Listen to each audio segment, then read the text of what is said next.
What's cracking, everybody, and welcome to episode 103 of the Good Kraken podcast. I'm one of your hosts, Ernell Pearson, alongside the queen of bitchin' herself, Jenesy. Gabrielle, how you doing?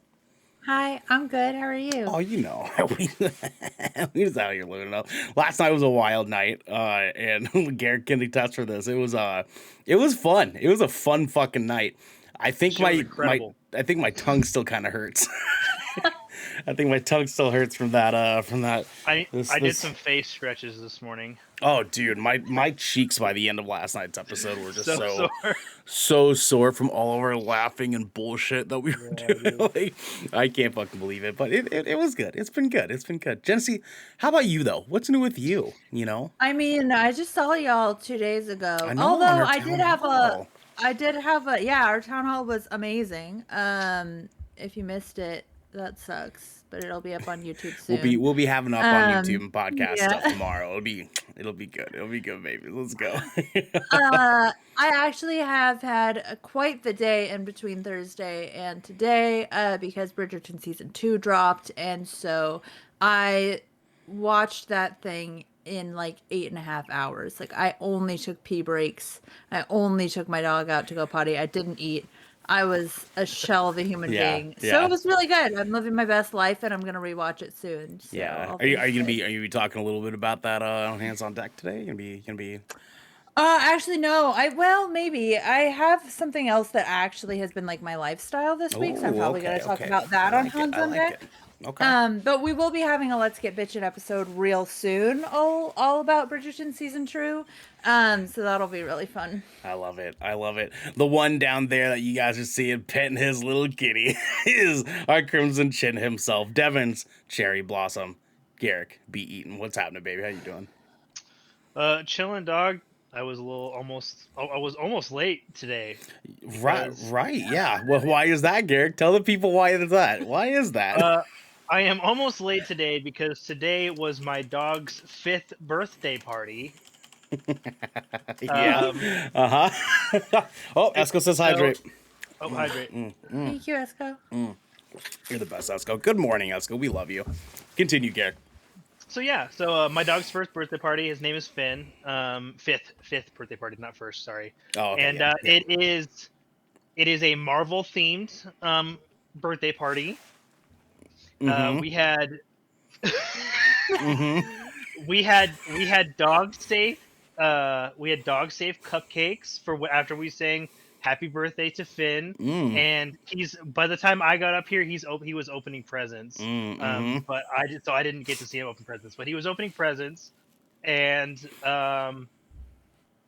so there's like streamers, and like we literally have like Marvel and like Black Panther, like freaking like table runners and tablecloths, cupcake toppers. There's a like 6.5 foot tall like Spider-Man. I'm so about this. Especially because Spider-Man, Tom Holland, isn't even that tall. So it's like more than life size. It was huge. It's such a huge balloon. And we invited over my brother and his wife, and they brought their 2 dogs over to the party. And then we had some close family friends come over, and they have 2 dogs, and they brought them over to the party. And so, all the dogs have just been chilling and have a good time. You're fucking judging me. I'm not. You're not. I'm so happy for you. No. And so, that's what I was doing prior to podcast today. Was throwing a dog's 5th birthday party. You know what? It wasn't just your dog's birthday. It was your child's birthday party. Okay? That's what my wife will tell you. Yeah, she fucking will, because it's the goddamn truth. Don't be sitting there judging. Ernell? I'm not judging anything. I got your grill, so I was cool with it. It sounds like you had a dreamy day, my dude. Like, the weather was beautiful. We set up like cornhole and stuff in the backyard because we've got like a set for it. And then like we've just been playing with the dogs and visiting. Oh, my mom came. She doesn't have any dog, but my mom just came to visit and we've just been chilling. We just had like a nice it was just like a nice weather barbecue that just happened to be my dog's 5th birthday. Yeah, let's treat it like a whole ass birthday party. I like it. Dude, because it was a whole ass birthday party. Listen, I wasn't laughing because I was judging the thing. I was laughing because I'm imagining your dog freaking out about everything going on, and he doesn't I know was probably thrilled. what any Oh, of no, it is. He doesn't oh, has no, no clue what that any is of it is. totally not true, dude. He absolutely he gets presents at Christmas. He gets presents for his birthday. Uh-huh. He knows how to open we always put his stuff in bags with tissue paper, and he knows those ones are his. And so he puts his nose in the bag, and he literally pulls the tissue paper out, and then he goes back in and he gets the toy, and then he shows it off, and then he moves on. That is the most precious thing. You fucking trained your dog to open presents like a human child. Being like, look at my new toy. Now, Esco in chat, you lost me at cornhole. I'm sorry. That's just LOL. Like, is cornhole not the most white person birthday party thing ever? It is. It is the most white person It's like a party. barbecue It's a thing, barbecue really, thing. yeah. It's a Yeah, barbecue thing. yeah. Is Yeah, that- we had it at my graduation. We had a big family reunion last year for Naomi's family, and cornhole was, and it gets aggressive too. Although I will say, like, our family is both of our families are mixed race, so like it wasn't all people getting really aggressive. It wasn't all white people getting really aggressive about cornhole. It's equal opportunity aggression, you know. Equal opportunity, competitiveness. It's really like the lawn games get fucking serious at barbecues, dude. Like, I Hell don't know yeah, if they y'all do. play lawn games, but like we were out here like saying some foul shit to each other. It was a really good time. It was very bonding. Goddamn. That's Well, if really you guys nice. want to hear more people say more foul shit to each other, welcome in, because today we're talking PlayStation being PlayStation, Rockstar by Nickelback, what's going on with Disney, and much, much more, because this is the Good Kraken podcast, your choice for all the nerdy video game and pop media news, reviews, and discussions that you want to hear live every Tuesday at 7 p.m. and Saturday at 12 p.m. If you're riding this wave, you can head on over to patreon.com/GoodKrakenShow, where you can submit questions and topics to the show, get exclusive post-show content, and have early access to episodes before they go live on podcast and video services across the digital sea. Yarr. Thank you, Garrick. But if you've emptied your pockets for the latest and greatest in entertainment, that is totally fine. You can watch us record the show live right here at twitch.tv/GoodKrakenShow. If you have Amazon Prime, you also have Twitch Prime. We would love for you to give that to us to help keep us pushing content out for all of you listening or watching at home. But you can also support us by going to our YouTube channel, by clicking that beautiful bell and big red button, or by subscribing to our podcast channel by searching Good Kraken with an exclamation mark and leaving a review there. Jenesy. Yeah. We have some captain's orders, my friend. Ladies, gentlemen, thadies, and thents, we have the official winner of Tiny Tina's Wonderlands from our charity stream. You guys went the fuck off last night, beat every milestone we had within minutes of us starting the fucking stream. And one of the things that we were doing last night for our charity stream is offering someone a chance to win a copy of Tiny Tina's Wonderlands. Basically, we'll be sending you guys a couple bucks to buy the game if you would like to. Or if you don't want to buy that game, you can buy any other fucking game that you want to buy. That's totally fucking up to you. But we have the opportunity here to select our winner live today on stream. I have a little clicky wheel thing here, and it is going to be a good time. A good time. You know what I'm saying? Wait, why don't I ask me to just allow the access, you fuckers? Anyways, I have some wonderful stuff here that we're going to be doing. And right now, guys, we are going to find out who the official winner is of Tiny Tina's Wonderlands from last night's. Every dollar you guys donated gave you one extra raffle ticket. And basically, I did some maths, and I got down some average ratios all the way down to the bare min of all the potential chances that you guys can win. Ladies and gentlemen, let's go ahead and get started here. Our winner for Tiny Tina's Wonderlands is going to be... Let's click this wheel. All right, let's go. Drum rolls. And our winner is... our boy Mike. Oh, Mike, you fucking came in. Mike donated $120 total last night during the stream. Mike came in. It was just a fucking wrecking shop. Mike, congratulations for you. I will be getting in contact with you to help you get this picked out for you. If you want to get Tiny Tina's Wonderlands, please get that. Come play with us because we're going to be playing the fuck out of that game because it's a lot of fun. It's a lot of fun, dude. Like, we're already talking about playing it at some point today. It's going to be so much damn fun. Esco, Ernell doing match, we'd be worried. Okay, we need to be very, very fucking clear here, okay? I ended college in trigonometry. I don't want to hear anything about you fuckers saying that I'm bad at math, okay? I was actually going to say Ernell's probably the best one here. I just couldn't do a fucking 42 times 17 off the top of my fucking head. That's hard. In the middle of fucking episode. Like I could do money math just fucking fine. Yeah, just give me a fucking second. I'll figure it out for you, okay? I would say I might be able to compete with Ernell, but it depends on the type of math because I didn't fuck with trig or any of that shit. But I did. I loved it. Not my strong suit, math. I have other strengths, but it ain't math. It's throwing a good doggy birthday party. That's what your strong suit is. That's a strong. Yeah. I'd say that's like I would trust you to throw a fucking birthday party. Oh, by the way, I did put a picture in Pet's chat on Discord of when we were singing Happy Birthday to Finn. I need to go see that. Oh my god. And you guys can find that in our Discord. Everything. Right over there. That's going to be very good for you guys to check out here. Esco, I actually be worried because I don't know your life, sir. I love you, Esco. I love you so much. He got more because I did 101 and didn't want to get out-dollared. This is amazing. I saw the 101, Esco, and I was like, oh, Esco's how you're trying to like... That was like a petty competition. So petty. I love it. $1 more. I love it. Fuck you. Your dog got its own seat because it's his birthday. It's his birthday. Jenesy's so in love with that concept, dude. I love it. Hey, did you take more pictures? Because I want more. I want to see the My balloon. wife has pictures from the other angle that shows all the decorations. I will have them send to me and I'll put them in the chat. Perfect. In the meantime, guys, like, I need this. Garrick, tell people at home what we have next, my guy. You don't know. He doesn't know what's next. No, I didn't know. I just accidentally muted myself. We have our news section, which is the Helm. He's like, oh no! I was muted. I was trying to scroll and I hit the wrong button. I fucking love it.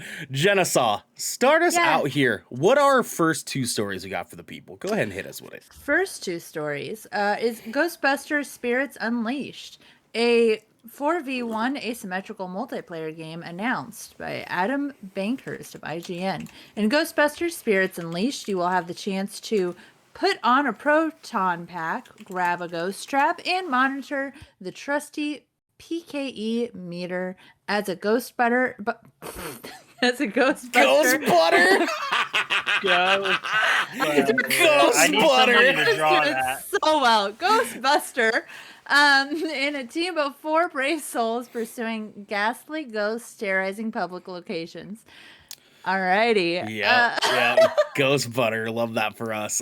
Garrick, are you excited for a Dead by Daylight Ghostbusters game?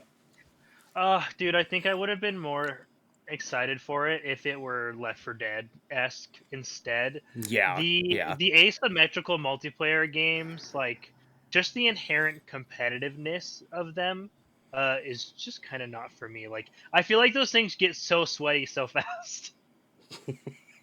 It's true. It really, really is true. Because, I mean, like, I feel like it could be fun, but, like, at the same time, I'm like, that. I feel like that right now is so tired. It's such a tired format for gaming right now. If like, it comes out on Game Pass or, like, if it's, like, a free-to-play, I'll check it out. Sure. But something tells me this is going to be, like, a $40 game, and I might pass on it. Yeah, if it's more than $20, honestly, not that interested. It's nothing about this. Like, there's other better asymmetrical multiplayers out there already. Yeah, well, there's better 4v1, like, you know, hunting down the main thing game. Like Predator is better than that. You know, like I think I'd rather just play Dead by Daylight with you guys again. You know what I mean? Dead by Daylight, yeah, Predator, fucking shit, even that first asymmetrical one they did with like the monsters on PlayStation Evolution or whatever this shit. Yeah. Even that's probably gonna be better. Right. Now, Jenesy, I feel like we should get Jenesy into Dead by Daylight. We need to get Jenesy a console and have Jenesy play Dead by Daylight with us. Is that a shoot 'em up game? No, not a shoot 'em up game. It's a run away from the horror monster serial killer and survive sort of game. Why is that a game you think I should play? Because it would be a lot of ghost butter. It'd be so much fun to play with you. I have like the perfect idea. So we need to do Dead by Daylight, custom lobby, 5 people. Jenesy can only play the serial killer. Oh my god. Yeah, I like that. I like the way that sounds. I think Jenesy would be great at just doing the serial killer. I would make such a bad serial killer. No, both you like do great. IRL and in you game. do great. No, you do great. Like you pulled out a butterfly knife on our stream the other night. You're gonna do great. You're gonna do great. I pulled out 2 different knives. What's happening, Reed? What's happening, baby boy? Our boy Jag says Evolve. That was another good one that was like that. Evolve, yes. Evolve was a fun one. Yeah, it was. And I did also suck at that game too, Jag. I sucked at so much shit. Eska said she said shoot 'em up game. No, listen, that is a genre.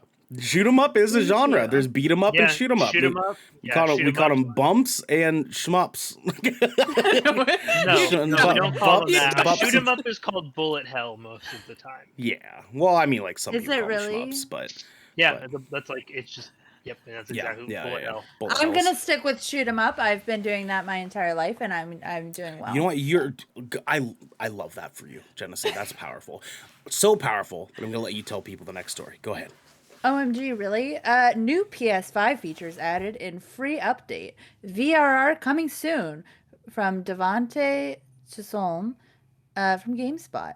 The latest firmware update has gone live for PS4 and PS5 consoles, adding several new features and tweaking the user interface.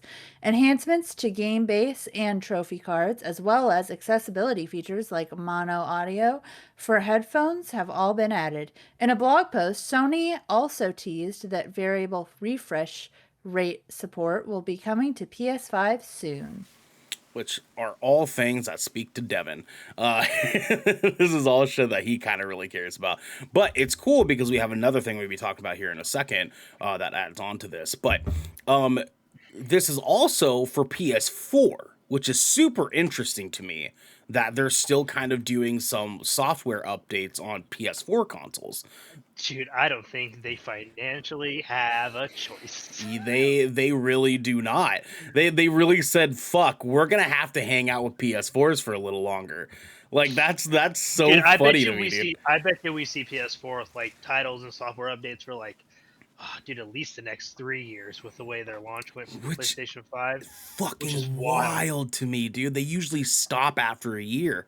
Like after a year of the new console gen, like that's so, dude, it's weird to think about the world we live in right now where PS5s are so hard to get still that like they have to like revert and put a little bit more like they're gonna have to like prolong the last gen, which is fucking nutty to me. Like PS5's not impossible to get now relative to like what it was before.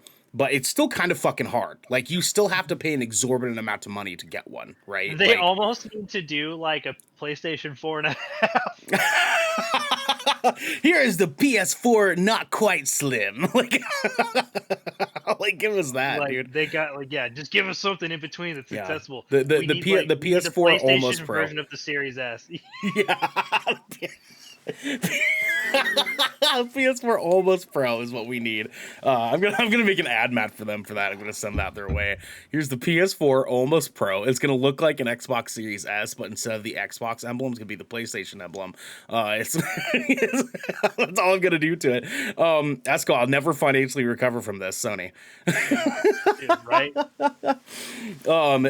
Jack says the best place to get them for retail is Target websites at like 3 a.m. on Thursdays. I have noticed that, but nobody here is going to stay up until 3 o'clock in the morning just to refresh Target. Speak for yourself. Speak for your fucking self.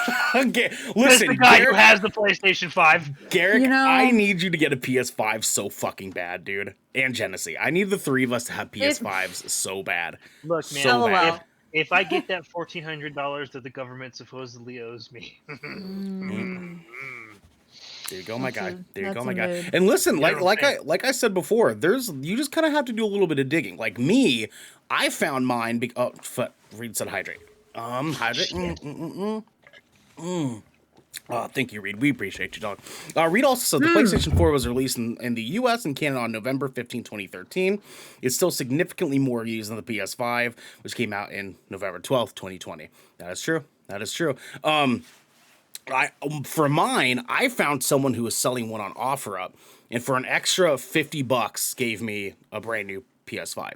Like he wasn't trying to sell it for like a ridiculous amount of money. Just said, hey, Dude, you 50 got bucks, and so I'll drive to you. lucky with that grab. I very much lucked out. Very much lucked out. But all it takes is a little bit of searching. Just take a little bit of searching, and you ask yourself, is it worth the extra $50 to not have to feel pain every night? You know what I mean? Oh, dude. Dude, especially because you were on OfferUp too.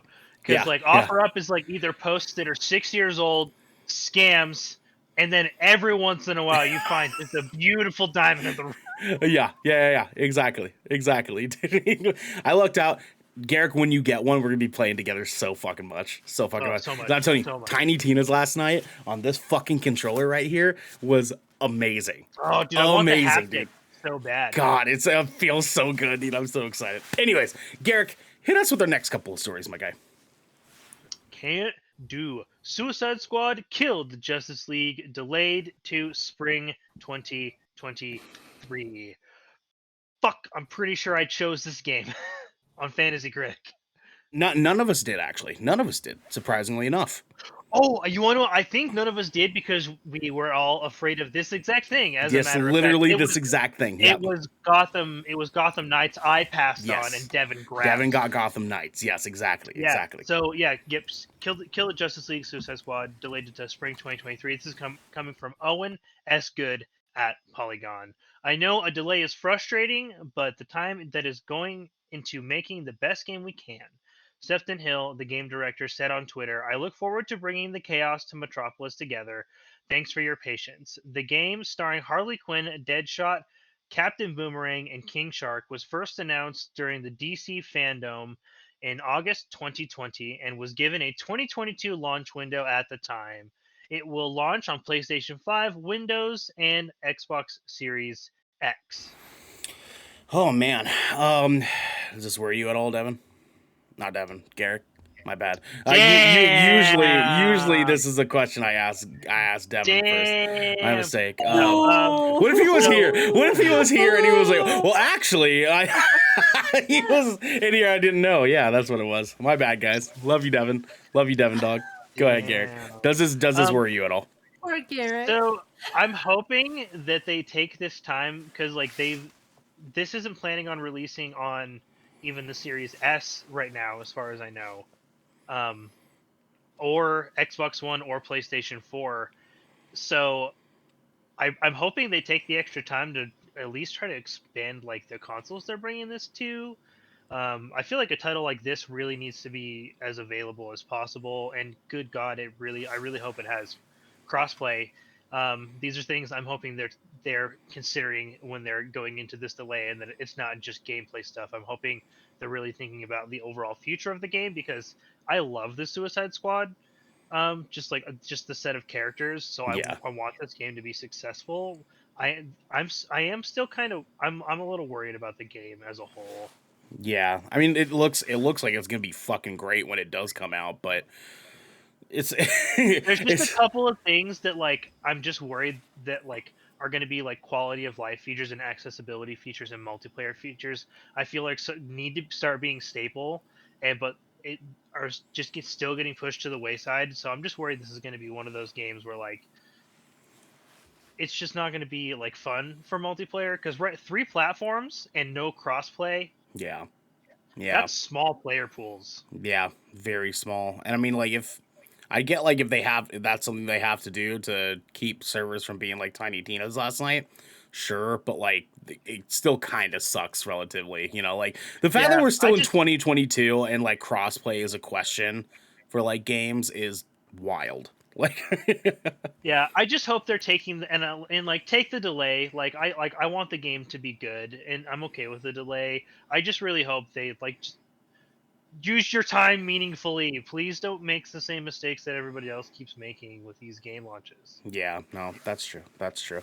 Garrett, could you move your mic just a little bit closer to you for me? Just a wee bit. Yeah, Thank you, that sir. better. Thank you, my man. Thank you. Thank you. Go ahead and hit him with the next one, man. Devolver co-founder announces annual mental health game jam, and this is coming from Ryan Leston, IGN. The new event from Global Game Jam, in partnership with Deepwell Digital Therapeutics, the new company from Devolver co-founder Mike Wilson, challenges developers to create games that use themes and mechanics that can be utilized in mental wellness treatment. Fucking awesome.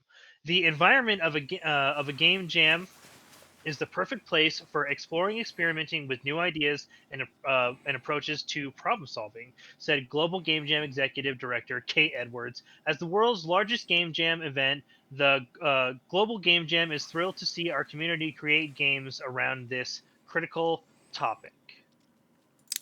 This is tight. I think this is super tight. Jenesy, I want to ask you. This doesn't happen very often. Is this something that that you might feel is pretty exciting for the games industry? I I'm curious. I'm curious. I mean, like, I Sure. think it's tough because I don't know a lot about games in the game industry, and like the idea that they're talking about like digital therapeutics is really interesting and new. And Sure. also, honestly, if I'm being really frank, because where I'm coming at with this is someone who is quite mentally ill, and also very engaged with being mentally healthy. Um, and so for me, they seem kind of opposite, to be quite frank. Like, the idea of digital therapeutics to me seems like an oxymoron. Okay. It doesn't make sense, particularly because, and I've talked about this a bit very lightly recently, like, I've had to take a big step back from engaging with digital medias as much as I was, because that seriously impacts people's mental illness. And I say mental illness rather than mental health specifically, because depending on what mental illness you have, that can seriously encourage certain symptoms, certain cycling. I have a cycle related mental illness. And so stuff like that can spring me into a cycle, or exacerbate something that I'm already in. Just by watching TV too many hours, or playing video games for too many hours. So the idea of digital therapeutics, I think, is something very doesn't quite make sense to me off the first mention of it. That being said, I would hope that they're working with a very serious team of mental health professionals, and like every scope that they could, Yeah. who specialize in different mental illnesses, and thinking specifically about not how this is just going to impact the idea of that we talk about, of mental health, of mental health practices, but how could it potentially impact mental illness, and how can we use this as a tool to not have a negative impact on that? And I think that Right. that could be really powerful if done correctly. Yeah, because what I was gonna say, sort of, I guess, in rebuttal to this it's exciting to me that we're kind of putting you in a direction where we want you to play more video games, and a lot of that kind of falls into what we're talking about in something like this, is not so much the amount of time spent playing the video game and how that exacerbates a lot of mental illness issues, and how that can directly affect people that don't do well with things like that. But on the other scope too, if we talk about limited amount of time with a video game that tells a story, or has characters that are relatable, or has an impact on the person that's playing it, it can truly, truly, truly change the way a person perceives things. Like, me and Garrick were raving about the game Before Your Eyes, late Mm. early this year, Oh yeah. and that Mm-hmm. game was an ethereal experience. It really, really was. It bums me out a little bit that people can only really play it on PC. They can't play it on console. But Jenesy, that is a game you can play. And I kind of want you to get a chance to really like dive into it. It is a, what, Garrick, 2-hour experience? Maybe, if even that. I think it was maybe a 1-hour experience actually. But it's a game that's completely controlled by you blinking your eyes and using your mouse to look around. And what the concept of the story is that you're reflecting back on the life of the character that you're playing as and learning these lessons from childhood up until your adulthood. And the story that plays out in that kind of reflects on that character and you, the player, showing you like you should appreciate the things that happen in your life because those things can disappear before your eyes, hence the name of the game. And so like, even though like there are games that are very much like grindy, and the story can be there, there's also games that are very short snippets of just some of the most phenomenal storytelling. And when I think of something like this, a game jam that is directed towards mental wellness, I can see them formulating game experiences that could be therapeutic for people that love video games and struggle with things, and they're wanting to feel some sort of relation to the characters that they're playing as or with in the video game.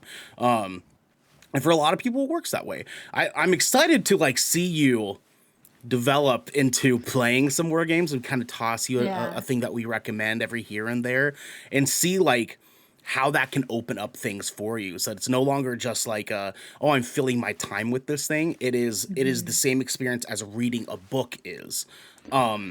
And that's why me and Garrick love video games in that essence so much, like first player story experiences, like narrative experiences, because we love that essence of like, it feels like you're playing a book. It feels like you're experiencing a book. And, I think it's really interesting that you say that. I mean, I don't think I need to talk on this too much, but like hands down, we know we've met Jenesy before. I love representation. I love representing mental health stories. I think that I'm also skeptical of that though, because a lot of times it's done poorly. Particularly as someone who has bipolar disorder, there are tons of like bipolar stories out there in all sorts of different forms of media, and most of them are done very, very, very insensitively. So I'm skeptical about that, but on the whole, like when done well, I all for representation, and I think that representation in video games is absolutely no exception. But on your note of like getting me into the story of things, I am tentatively on board, especially because like whenever we talk about video games, I'm the bitch out here being like, oh well, I've played Nancy Drew Mystery Island. That's a story game. It's a fucking story, and I love it because I'm sitting here like playing this game, going around treasure hunting, and they're like, oh, your uncle had this thing and then he died and he left it to you, and I'm like, no he didn't, so yeah, I'm on. I like that.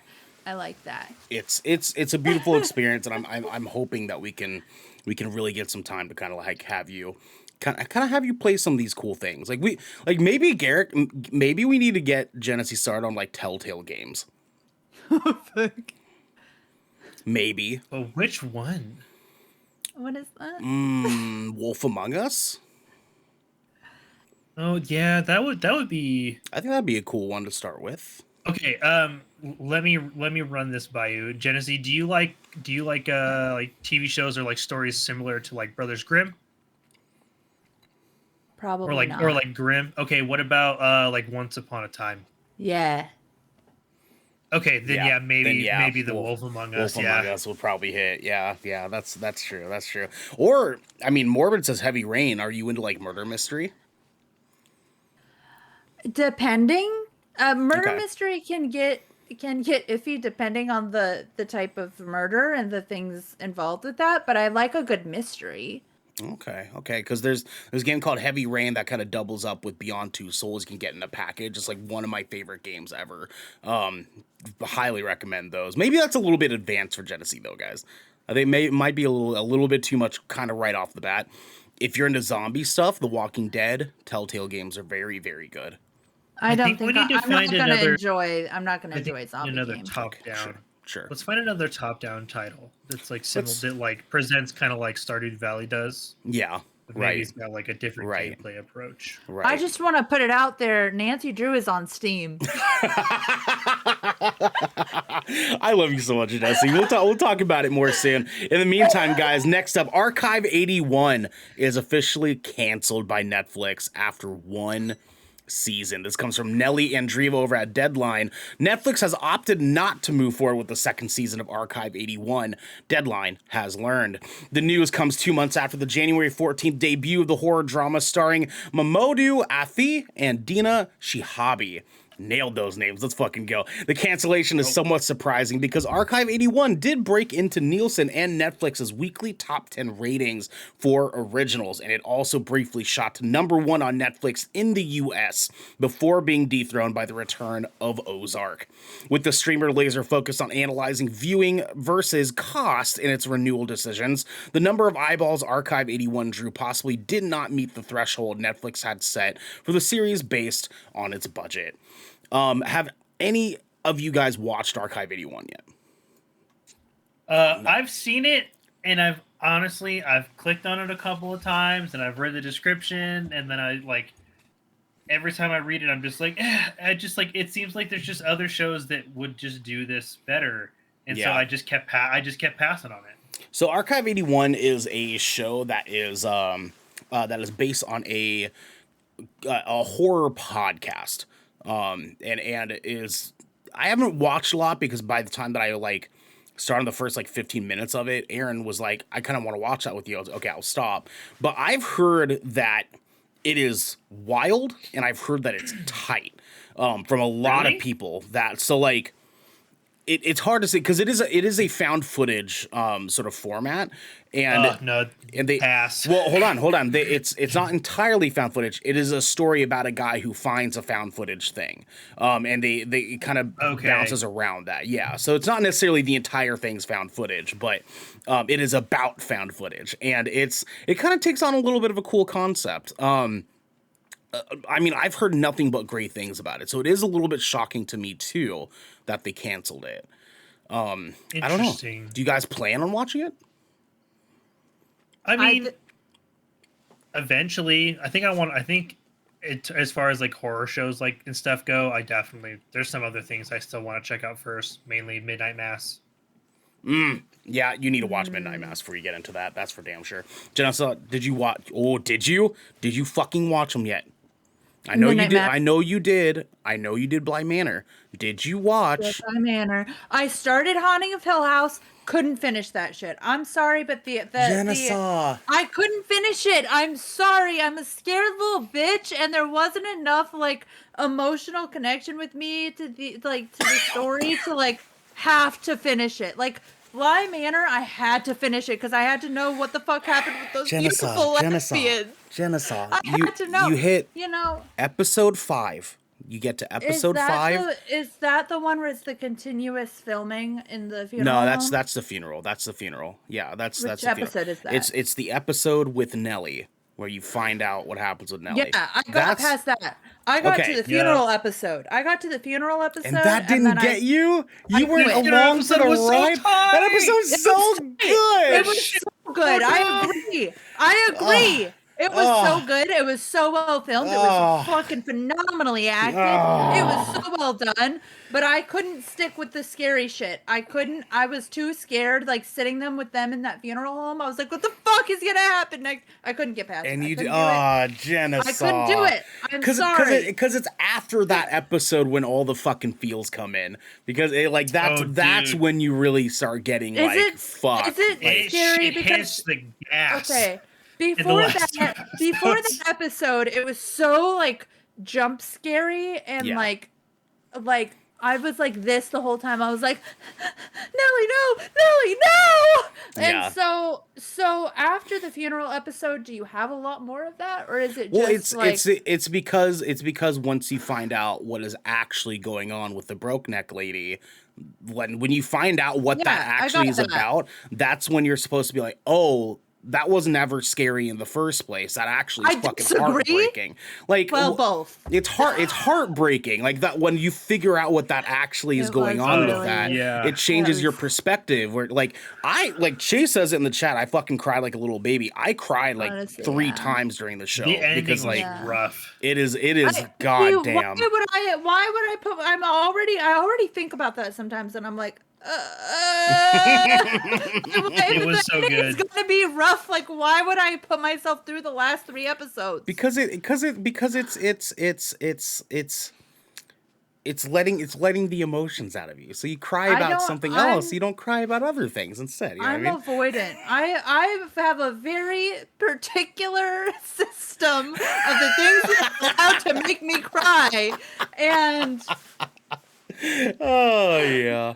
Listen, not Jenesy. I'm not sure. Let's do a watch together for it. We'll do a watch together, you and I. I could do that. I could do that. Garrick, let's get you and I on a watch together with Jenesy for the last few episodes of Hill House, okay? Because that's Alright. too good I'll of do a it fucking for show. you. Too good I'll of a do it for fucking you. show. But to talk about the actual thing in question, Archive 81. This is I hadn't heard of it until this, and I don't see why I would watch it. That's fair. That's totally fair. I'm interested. I'm gonna probably end up watching with Aaron because they're like I want to check this out because we're like horror buffs, and so we like to dive into that stuff. I'll let you guys know when I finally give it a shot. Anyways, next up, Rockstar to launch GTA Plus for GTA Online. This comes from Jeffrey Russo over at GamesIndustry.biz. The name that Garrick says is a lot of letters for such a simple name. Dude, it is. I still stand by that. It's true. Now, the more I look at it, every time that I like type it in, I'm kind of like, God, that is a lot of letters, isn't it? He literally could have just put RUSO. Yeah. They're silent letters. He says, set to launch on March 29th. The company said that the program will give consumers a, quote, range of valuable benefits for both new and long-standing players on the latest generation console, end quote. GTA Plus will be a cost of $5.99 monthly and available through the Microsoft Store and PlayStation Store. Of the listed benefits, players will receive $500,000 in-game currency monthly and be able to claim virtual property within Grand Theft Auto Online. To purchase the membership, consumers must own a copy of either Grand Theft Auto Online or Grand Theft Auto 5. Garrick, is this cool? Is this cool? Man, get the fuck out of here with this shit, Rockstar. Like, so many why the people are fuck- pissed off about this. Dude, what the hell even is this, man? Stop fucking quit doing shit like this and just go fucking make Red Dead Online good, please. Yep. Guys, Like, for don't real. Like, listen. you guys already have battle passes and season passes. Why do you need a monthly fucking subscription? Like, It's true, dude. Well, I mean, like I haven't looked into it too deep, but I hope they get rid of those if they're doing this. I hope. yeah, they better shift because like that doesn't make any sense. Because then you're spending so you got to figure a battle pass is like every 3 months roughly, right? Because it's like that's how long a season generally goes. So you're paying like, and that's anywhere between $10 to $15 depending on the game. And then you're spending another $6 a month just to get like virtual property, and $500,000 in in-game currency ain't shit in GTA 5. It really is. That's fucking nothing. Nope, that ain't shit. Because, it's like a like, gun. Yeah, dude, if that, because like the way Rockstar they do their monetization shit for the game, they make everything ridiculously expensive with in-game currency because they want you to buy the premium currency. So this is whack. Yeah. They're just milking GTA, dude. This is just Rockstar just does shit like this. Like they are completely in video games for the money. It sucks because like when they do make games, they tend to make really good ones. Yeah. But Yeah. they don't give a shit about their player base. They are all about the moolah. They really don't. Morbid says in before GTA NFT is. God damn it. Please don't. Please don't. You know what I mean? God damn. Yeah, no, I'm a little bummed out. I mean, I don't really play GT Online, so this doesn't really like do anything for me. But it's just the non-consumer friendly fucking moves that these companies are pulling sometimes is just so insufferable. You know what I mean? Like, this is gonna shoot themselves in the fucking foot a little bit. Like, I don't think they're gonna get as many people on this as they think they will, or hope they will, let alone. Yeah. You know what I mean? This is stupid. Like I don't understand who this benefits as a player. Like this doesn't. Nobody gains from this. Sure don't. Except for Rockstar. Like Sure don't. There's no reason for a player to want this. None at all. I can't think of any reason. Like, unless they're talking about, like, I want to pay $6 a month. Like, if they get to claim their virtual property, do they not get to claim it if they stop their subscription? Like, yeah, do you lose access to that? Do you lose that? Yeah, like, honestly, like, if you're a dedicated GTA 5 player anyways, like, you don't give a shit about 500,000 because you're already in the game so long that you probably have, like, hundreds of millions, which most dedicated players already have because they've got, like, hundreds of hours into this game. Like, this does nothing for no one. It's nonsense. It's nonsense. Some more nonsense, though, guys. We actually have a little bit, kind of, some breaking news. Let's fucking go. First up, lastly, it's our last story here. PlayStation will reveal Spartacus, its Game Pass competitor, very soon. It's comes from George Yang over at GameSpot, and he says this, according to a new report from Bloomberg, the subscription service will combine PlayStation Now and PlayStation Plus. Additionally, there will be multiple tiers within the service that have a variety of modern PlayStation games and older classic ones. The most expensive tier will reportedly offer extended demos and game streaming over the internet. The report also notes that Spartacus won't match what's arguably the most enticing feature of Xbox Game Pass, whereas the latter offers its first-party releases on launch days, such as Halo Infinite and the upcoming Starfield. PlayStation's service is not expected to do the same thing with its own first-party launch titles, like the upcoming God of War Ragnarok. God fucking damn it, man. PlayStation, if your most expensive subscription is over $15, you've already lost. Go fuck yourselves. I would argue if it's over $13. Yeah, if you're arguing, if like no first party titles, like get the fuck out of here. You're like, you had one job, PlayStation. I don't want to go back and play the PlayStation titles I've already because let's be honest, like you and me are now like I don't need like a PlayStation subscription service to play the exclusive because I fucking bought them all already. Right. Like so, like give me the upcoming shit or like why have it? Like, this is only really going to be good to people, like, basically just coming into PlayStation. And then they're going to play through the catalog and drop it because they're not going to have anything fresh circulating in. Yeah. Well, in Morbid in the chat says over $10, no first-party titles, no crossplay with PC. The choice is obvious. Like... Yeah, dude, Game Pass is still just... Dude, Game Pass... Y'all, Game Pass is Netflix. Game Pass is Netflix. And you motherfuckers need to start competing. I cannot believe they had one job. One job. If you wanted to compete with Game Pass, you had one thing you had to fucking do. Do Game Pass, but on PlayStation. That's all you had to fucking do. Like, let's just give us a PlayStation Game Pass. It's not that you can literally copy their fucking business model, but they're too worried about how much money Microsoft is losing by doing Game Pass, which is critically like fucking asinine to me. Like, the entire point of Game Pass is to be able to try out a game, we froze up real bad for a second. To try a game, play a game for a while, enjoy the game, and if you want to support it further, buy the game. Like, that's the entire concept. Dude, yes, exactly. Prime example, like Rainbow Six Extraction. It is on Game Pass. Usually they stay on for about a year.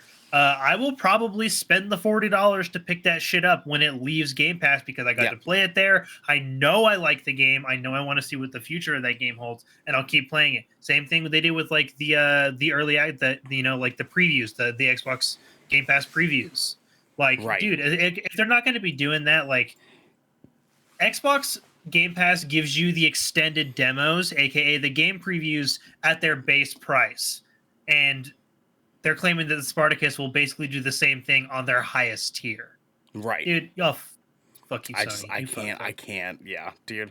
What the fuck ever, man. I hope they get fucking burned alive for this.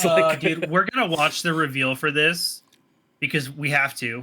Yeah, of course. And we're just thrown the whole way through it. We're just gonna be like, come on, guys. And then when they finally get to the final bit of that announcement, I can feel you and I are just going to eye roll straight into the Eternals movie. Like it's just gonna it's gonna be so bad. I'm like, oh my god, why are you doing this to us? But we could end up being pleasantly surprised because this is technically still just like a rumor leak. It's not. It could potentially be incorrect. I'm just saying. I sincerely hope that it is.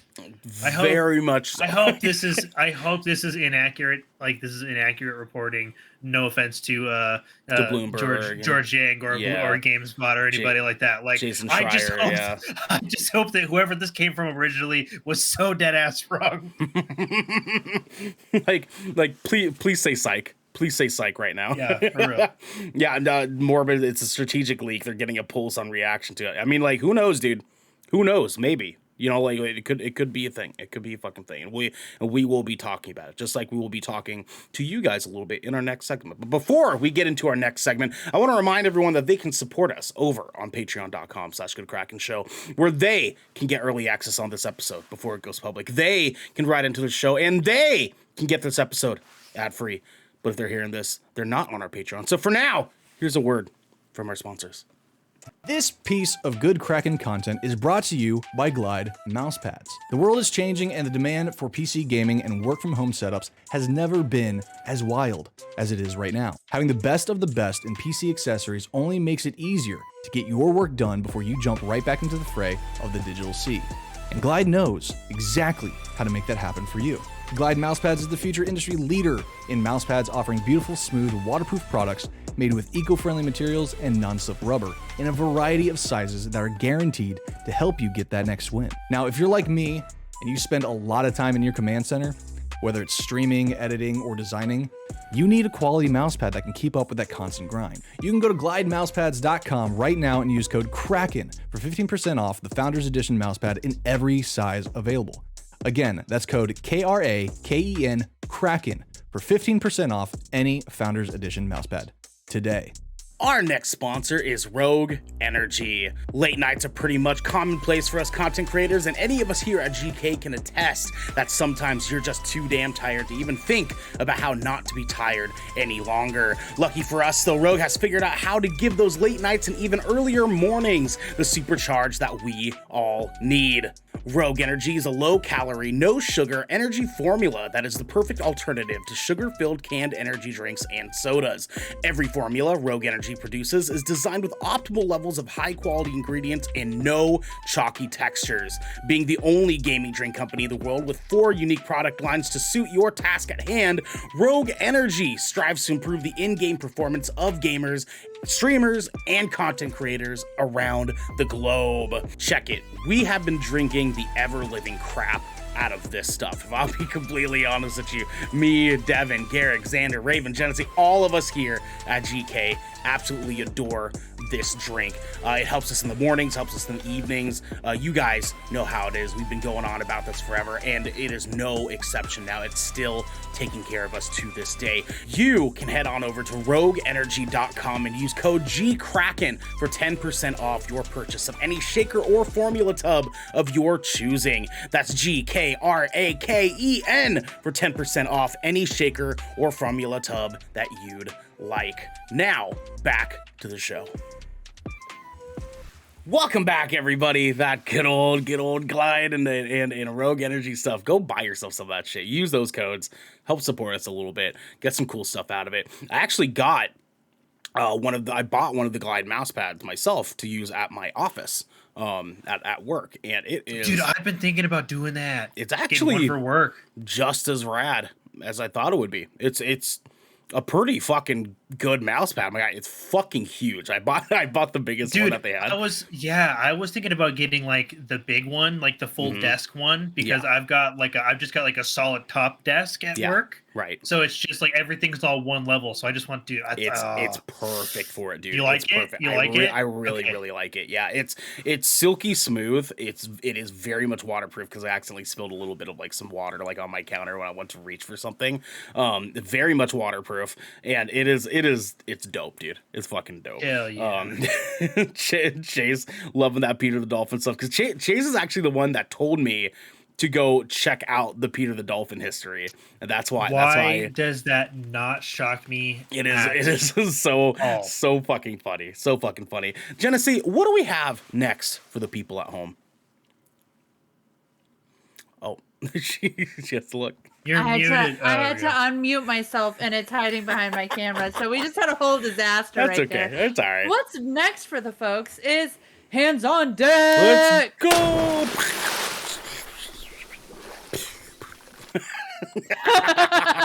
Guys, Hands on Deck is where we talk a little bit about a game or movie or show that we have watched since our last episode. We talk to each other about it, we try to pitch it to each other, and we try to pitch it to you guys at home. Jenesy, what did you watch or play this week?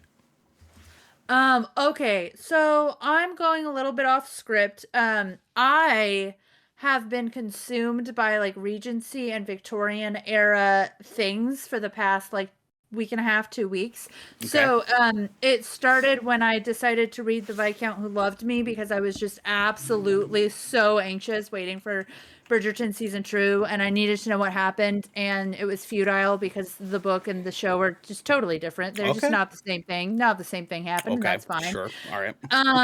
So I started there, and then I went down this rabbit hole, which is what my entire like life has been for the last week, is the Infernal Devices series, which is part of the Shadowhunters universe. So it is not a show or movie. That is a very fun book series. Have you read those? Like City of Bones? City of Bones? City of Bones. Fucking good book series, dude. They're great. Yeah, they're not fun. read. So the City of Bones, all of the cities are part of the Mortal Instruments series, which was released first, but chronologically takes place after the Infernal Devices series, which takes place in it's like somewhere kind of in between Regency era and Victorian era London. And so I started there. My sister-in-law recommended it to me, and she notoriously recommends the best fucking book series for me, and it's amazing. It's like magic but set in Regency era London, and also has some poppin' bisexual characters. Like, Infernal Devices is the shit. I'm about to start on Mortal Instruments, but before I do that, I need to set myself up a reading schedule, because I got through Infernal Devices in a week. Like, I read the entire series in a week, and we have all seen me read. I don't read well, and I read slow. So, listen. I mean, same, Jenesy. I do audiobooks for that exact reason. Mm-hmm. Like, I don't feel bad about it at all. Don't. Hands down, don't. For me, I can't process stuff auditorily as well as I can visually. Sure. When I process things auditorily, I have to write them down. And so it doesn't make sense for me to do audiobooks. Because it'll just leave my brain. So it takes a bit more time. I would love to be able to do audiobooks, to be real. Like, I would love it. I just know that I don't observe the information as well. And I can read. I mean, Garrick can too. I know, like, I'm laughing at myself. I'm laughing at myself because I feel like it's this like ongoing joke that I play on myself, because I do read really slow, and it is like difficult for me to read, so it takes me forever to get through stuff that I read. But it's just like this ongoing joke with myself. Like, I can read, I just don't. Dude, honestly, I love audiobooks. I really, really do. I read the entire Harry Potter series when I was doing my like movie book run. Except for the first book. The first book I actually read because I still had a copy of that. But I audiobooked the rest of them. Because I got them for free through Audible. So I was like, fuck that. I ain't paying for Hell these. yeah, dude. That's what I do. I'm paying for that shit. I'll get them for free. So I just built up like 8 months of free audiobook on fucking Audible. And I was like, yeah, let's do that. Let's fucking do that. But anyways, Jenesy, how are you liking this series? So the Infernal Devices series is really incredible. Actually, like, speaking of Harry Potter, I was getting through this series, and I was thinking about how people talk about J.K. Rowling as such an amazing like world builder, and I just wonder if people have read Cassandra Clare, because I really don't think that anyone can hold a candle to Cassandra Clare when it comes to world building. I mean, she created such an intricate, incredible world, Yeah. which, and not just in that, I mean, there are something wild, like 10 or 12 books total that she's created in this universe, if not more. I mean, she already has 3 series in this universe. And I think is working on the 4th one, I want to Yeah. say. I might be more. I mean, it's wild. She's just this world is so vivid and it's incredible. The one thing that I kind of don't love about the series is that it's very wordy. I just felt like there were so many things where she spent like 5 pages describing like a part of a fight scene, and I was like, I just want to know, The like, wood give me on a desk, Yeah. She's Yeah. like, George yeah, no, R. R. literally. Martin style. Like, you walk into an office and she's like, there were 5 jars on this, and they were filled, one was filled with a light green substance, and one was filled with a dark murky substance that was thicker than blood. And I'm like, I don't care about the jars. I've noticed that like some of like the greatest writers like are so wordy. Like Tolkien, oh good Yeah. God. God, good I Lord. love Good Lord of the Lord. Rings books, but just like every time I reread Lord of the Rings and I get to the chapter where they enter Fangorn Forest, I'm just like, here we fucking go. Yep, Every you're gonna fucking describe go. every tree to fucking me, I guess. Well, see, and that's why, like, so Stephen King's kind of the same way. He's very wordy in describing things that are happening and like slow motion almost. His son Joe Hill, which I don't know if you guys knew that Joe Hill is Stephen King's son. He goes by Joe Hill because he doesn't want to get credit just for being Stephen King's son, which is totally fair. He is Stephen King without all of the wordiness. Oh shit. Yeah, and so books like Horns is one of my favorite books of all fucking time. The movie is absolute fucking dumpster fire. The one with Daniel Radcliffe. You know Radcliffe? Yeah, fucking awful movie adaptation. But the book is absolute fucking gold. And it's because he just gets straight to the point. Like, he's very good at doing a third person like perspective of this character that feels a little bit more like closer towards like first person and like how it's like narrated. They oh god, it's incredible. But the wordiness, I totally get why that would be frustrating. No, it got to the point where I was like when I like skipped sections. I'm not gonna lie, I like skipped. Well, I went back and read them, but there was one point where I was like, I don't care, because she switches between perspectives, and I was like, I don't care what's happening between the cool warlock guy. He's at Morbus Bane. Morbus, yeah. I don't care what's happening hate between. that. You hate books. Morbus Bane? No, I hate that in books. Like, We're about to have a fight, Garrick. No, because Morbus like is a good character. there's a series that I read called the Mercy Thompson series, and like so the book is like from the perspective of a female protagonist, and like every once in a while they'll like do some shit from like her husband's point of view, and I'm just like, I don't give a shit about you, Adam. I just want mercy, please. I love when they do that from a tasteful perspective, right? So it's like when they do it from an essence of like trying to reveal something that you didn't know in the story, or like reveal like let's say a wife character and the husband character, they break up because the wife thinks the husband cheated on her, and he's trying to explain, no, that's not what happened, and then suddenly the next chapter is the husband's perspective of the night that she thought he cheated on her. That stuff I like. But when it's just like it switches back and forth between the characters, it's kind of be like, oh, well, on day 2 this happened with this guy instead, like see that, dude, that's exactly what they did too, because it was like an out of order mystery sort of thing. And like the worst part about it was I did it through audiobook, right? And normally like the same, like the person who does like the female voice also does the husband's voice, and she does a phenomenal job. But for this one book, they gave Adam his own narrator, and I fucking hated him. Oh, I that's was like weird. I was yeah. just like I was like, That no, is bring her weird. back. It was the worst. He's like, But come here, babe. It's always that guy. I have some book series I Yeah. think you might like, Jenesy.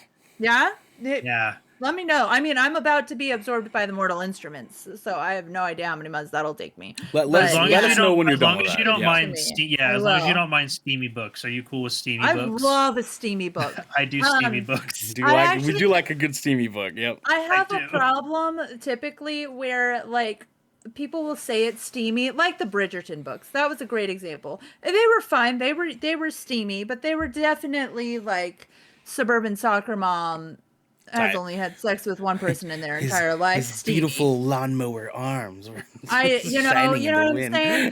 But what I'll say about multiple perspectives and steaminess in this book is that I love a good multiple perspective when it's done intentionally and when that's like Yeah. the format of the book. Yeah, Like yeah. the Raven Cycle books that I absolutely adore in the Dreamer series. Each of those books follows a different character and they kind of switch perspectives in the book, but it's very obvious what perspective you're coming from.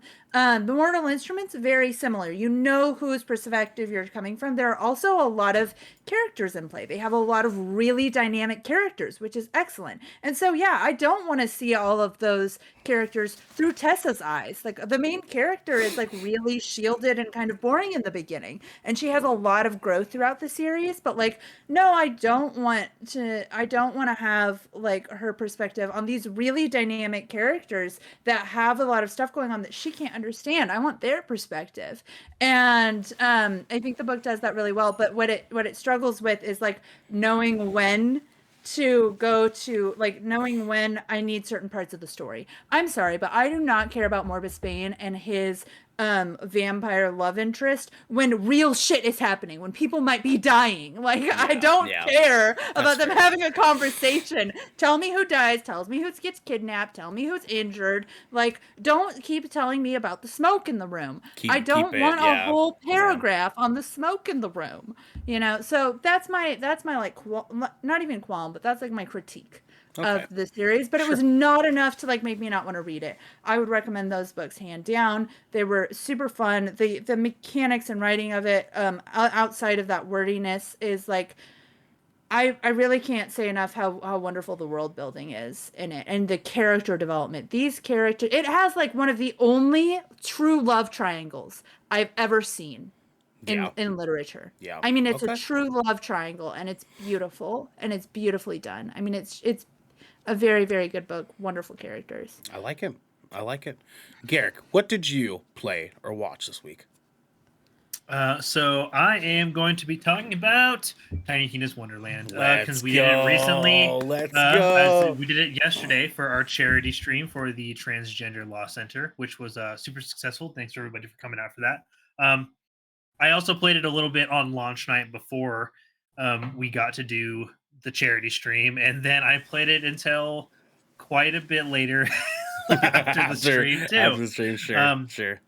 So I've got a good couple hours into it so far. Ooh, dude, this may be one of my this might be my favorite Borderlands game, only because like as much as I love 2, and 2 is like chef's kiss, so good. Yeah. I love Tiny Tina. I think Tiny Tina has always been like a super fun character in the franchise. Always been like a fan favorite as well. And like the fact that we get to like play this like D&D style Borderlands that's basically presented through her eyes. And anybody who's a fan of the series, like Tiny Tina has some problems. She does. She's got some emotionally, mentally. Like there's some shit that's just a little off there. She's a little screwy, and like so it makes it so she's like she's very much like the sort of character that's just like puppies and unicorns and sprinkles and death and murder explosions. That sounds but at the same that sounds time, amazing. But y'all buried the lead. And so that's why. And honestly, she kind of is one of the most relatable Borderlands character because she's actually got like a traumatic backstory too. She basically like lived by herself, like raised herself. Yeah. And like in like later in the franchise, she basically has like 2 surrogate dads that that just like live with her in like her little cave. I love it. And like you get to see her like grow into like this really awesome character in the 3rd game. And like getting to see like a standalone game, which like we already got like there. So Tiny Tina's Wonderlands is an offshoot of Attack on Dragon or Assault on Dragon Keep or some shit like that, I believe. Dragon Castle. Yeah. Which was like a DLC for Borderlands 2. So seeing this more fleshed out, like I love the character creator. It's like it's just as campy and as Borderlands as you'd expect. And I think the best part about this game is like it does a really good job, like just masking its Borderlands-ness. Because everything that you would expect to see in a Borderlands is there. It's just reskinned like really tastefully. Right. And so like because the game's already so campy, like the reuse of assets and the reuse of abilities is actually used to like really good comedic effect here. Like you still have like all the like the lovely Easter eggs and like the ridiculous NPCs, quest dialogue. Like we went on a hunt for stinky, dank goblin loincloths last night. Yep, that was a thing. Sure did. It was a thing. It was great. It was awesome. And so like gunplay feels good. All of the classes, which there are 6 to start off with, which is more than any other Borderland games at launch. They do have a season pass, so probably expect some more. The classes feel balanced and fleshed out. Everything feels viable. The loot feels awesome. They really, really brought back a great sense of loot, which I felt was like a little bit lacking in Borderlands 3 because I felt like the loot pool was a little bit smaller. I did do some research. As of right now, there are at least 55 legendary orange quality weapons items in the game. Okay. And that's across every weapon type, accessories, armor, spells, your wards, your shields, etc. Which is like that's a good little pool considering that like even like epic weapons are super viable. The gun designs are still quirky and fun. It's a Borderlands game through and through. But if you really just want something that like just feels a little different in the way it's presented, and this one does a great job. Like it's a little bit more level mission based. The overworld is very much looks like a board game. Like it's got that TTRPG vibe. And if you like the high fantasy like D&D aspect, like the skin that this game takes on, it's great. Yeah. Multiplayer is absolutely fantastic. Getting to see everybody's character was like hands down my favorite part. Yeah. Like I love because like that was like the one thing every Borderlands character very much looked the same. Like there were skins and you can customize a little bit, but this adds way more flavor, which I think is super crucial in the fact that like this is a D&D based game. Yeah.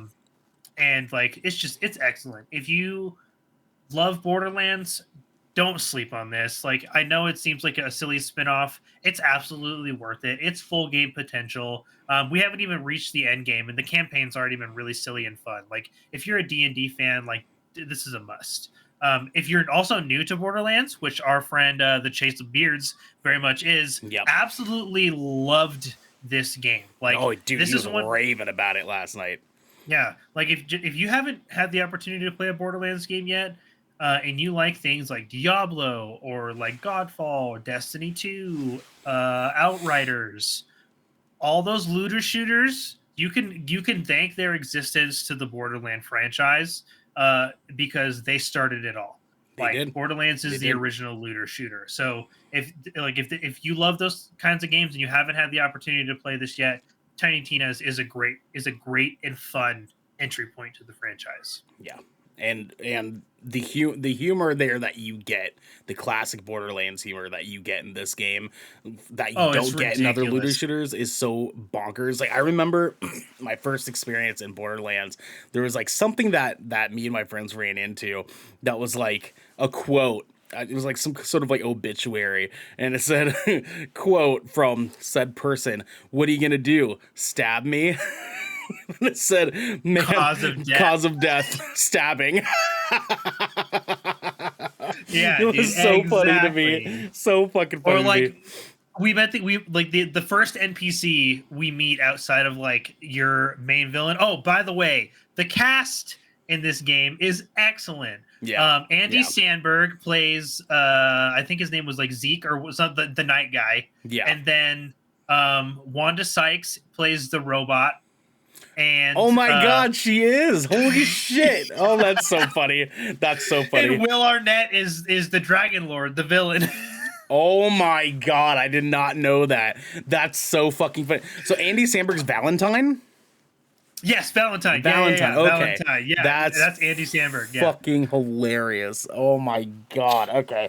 Now that I know that, that makes that even better for me. Like that's but yeah, Jenesy, the first NPC you run into, the Tiny Tina, she's like Box narrating the Stop. story. Yeah, Box Stop. But the one you meet before that, the tutorial, Tiny Tina's like, and then you suddenly meet a slave bitch, and like it's this woman who's like just like Peasant ass peasant. peasant ass peasant. That's what it was. A peasant ass peasant, not slave bitch. A peasant ass peasant. And the character stands up and she's like, "Thank you for saving my peasant ass." And the character's labeled as peasant ass. Peasant ass peasant, dude. I It's fucking like love it, dude. hilarious. It's ridiculous. It's so over humor. the top. The humor is such a good reason to play Borderlands. You could literally play those games for like just the jokes and the gunplay alone. Yeah, it's true. It's true. Now, I'm not going to take up too much of our time because we are running a little bit behind now. The thing I want to talk about is not that important. But I watched a little show on Netflix called Is It Cake? Yeah, you did. And so did I. This show is exactly what you think it is. So, the concept, it is a game show. For any of you listeners or watchers at home, this is a game show. Much in the lieu of, I don't know, the fucking tattoo show, or like a love game show, or like, it's a typical game show, okay? Yeah. And the concept is there's a number of bakers that specialize in making hyper-realistic cakes, okay? And these bakers are trying to win up to $10,000 on this show. And it's a group of like 10, I think it is. And so in the start of the game, each episode, they have to themselves guess which one of these items is not the actual item, but is a cake. So the first episode is fast foods. And they have to guess which one of these burgers that are on these pedestals is actually not a burger, but is in fact a cake. And whoever guesses correctly gets to bake and compete on that episode that day. And so essentially they compete, they make a cake, they give them like a subject, oh, you have to make this, you're gonna make this, and you're gonna make this. And they have to make it as hyper realistic as they can. They make it, and they have a panel of 3 judges that come on, and the judges have to guess which one of these things on these pedestals is a cake. If they guess it, that person's disqualified, they don't win any money. If they don't guess this person's item on the pedestal, that person wins $5,000 and gets to move on to the final round called Cake or Cash. Where it's basically sudden death. They get to pick out of 2 different things whether or not it's a cake or it's a bundle of cash, and it's just like different forms of like a bundle of cash that they have to guess which one is which. If they do guess it, they get an additional $5,000, and if they won the prior one, they get to pick the other 2 bakers that they compete against in the next episode. It is so over the top, cheesy, and ridiculous. The host of the show is comedian Mikey Day from some recent Saturday Night Live stuff. He is arguably the least funny human being I've ever seen in my life. So this show's perfect for him. It show's absolutely perfect for him. You don't need this in your life. You really do not need this in your life. There's no reason to rush into watching this whatsoever. I could maybe think of 8 things on Netflix right now that are probably better spent investing your time into. But I needed a good palate cleanser in between episodes of Attack on Titan, the final season. And I started watching it when I was just like looking for something to watch while I was like eating lunch. I'm just like, you know how you do, where like you've got your meal and you're just like, all right, I'm not gonna start eating until I pick a show, and then like your food starts to get cold, so you just pick something.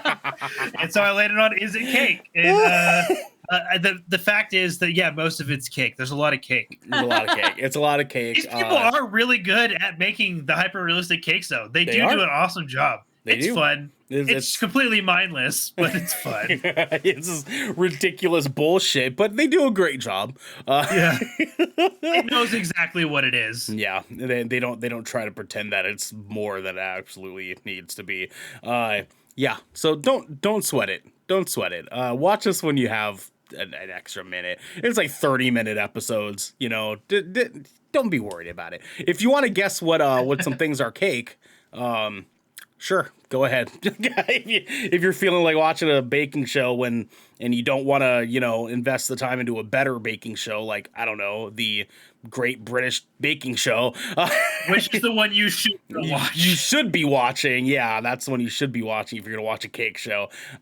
Then sure, I guess, if you want to spend some time on this, but you're not missing much. You're not missing much. You know what you are missing though, guys? Garrick, tell the people what we have next today. Ooh, next we have our headlining segment for today, the Gallows. Let's fucking go. And today, for the Gallows, everybody, we are talking the state of Disney/Pixar movies. Guys, this is an open forum discussion. We're going to be talking and getting into the nitty-gritty here. All three of us here are Disney fans. All three of us here are Pixar fans. All three of us have been very, very committed to these worlds and universes and characters that Disney and Pixar have been giving to us for generations now. We grew up on this stuff. We adore these stories. We've had some recent content come from Disney/Pixar. And I say that because Disney now owns Pixar. We've had some more recent content here that has had a lot of people very spurred up about how much they love it, how ridiculous they think it is, how much fun it is, how much it's not quite as good as the originals. Some people think they're better than some of the older Disney stories we've gotten. There's lots and lots of range of what we've gotten, and they all kind of move in different generations. I wanted to get a chance to talk to you guys a little bit about where you are sitting with Disney as of current day. Jenesy, let's start with you. Let's kind of kick off, just open forum. We'll talk as we talk. Jenesy, where are you with Disney? Are you happy with Disney content right now? What could they be doing better? Well, so I think that we need to start this conversation by identifying that I am a Disney gay. That is the situation at hand. So Yes. not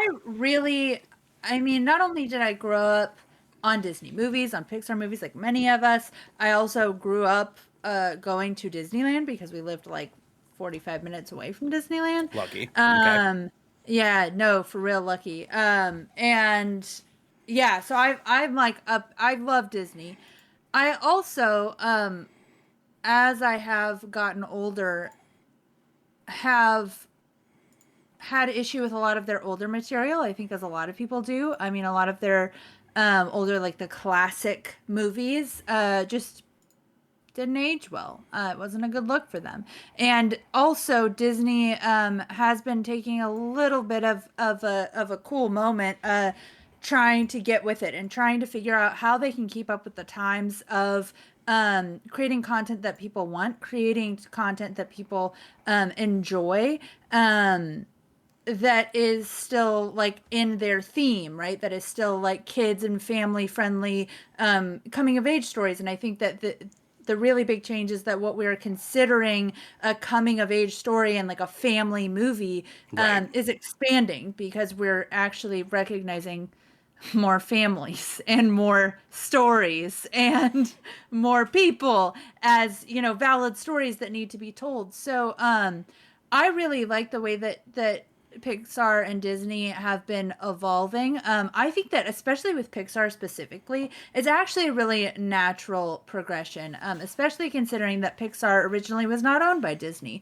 And they did have a switch. And I feel that the switch between Pixar and Disney Pixar was not bad. I think that Disney really took Pixar animations and continued what they were doing and making really incredible animated stories that follow very important themes. I mean, from Toy Story, the way that Toy Story like grew up over and like progressed over our lifetimes and over Andy's lifetime it was just phenomenal. And then of course now we're seeing more movies like for me Inside Out was a turning point for Pixar. Really? Me, Okay. That's hands down probably my favorite Pixar movie is Inside Out. I love Inside Out. Now I have not yet read Turning Red. I am stoked to watch Turning Red. God, you're gonna love it. You're gonna love it. I'm so gonna much. love it. Yeah. I know I'm gonna love it. Naomi and I are gonna love it. We have a niece and nephew, so we're trying to watch it with them.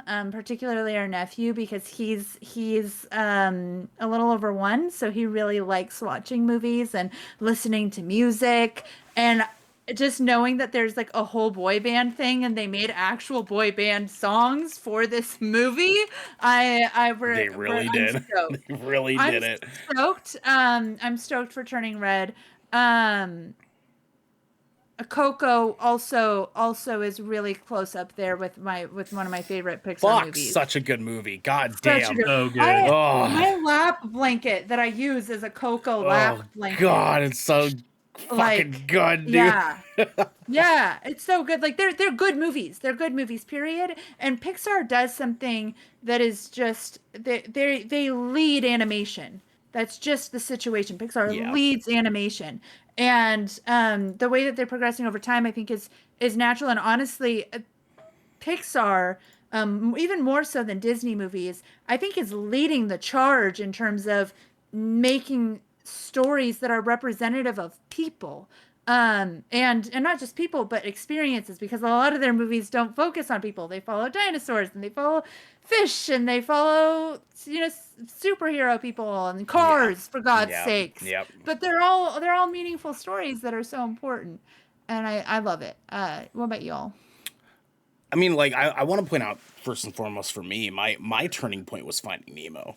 That's when I was like, wow, like dude, they're when really, I was same. I'm gonna say the same. It's like you see that, and it is a pinnacle in animation, a pinnacle in storytelling, a pinnacle in character development. Like they really delivered in that movie. That was my first time watching a Disney / Pixar movie and being like, holy shit, like animated movies aren't just for kids anymore.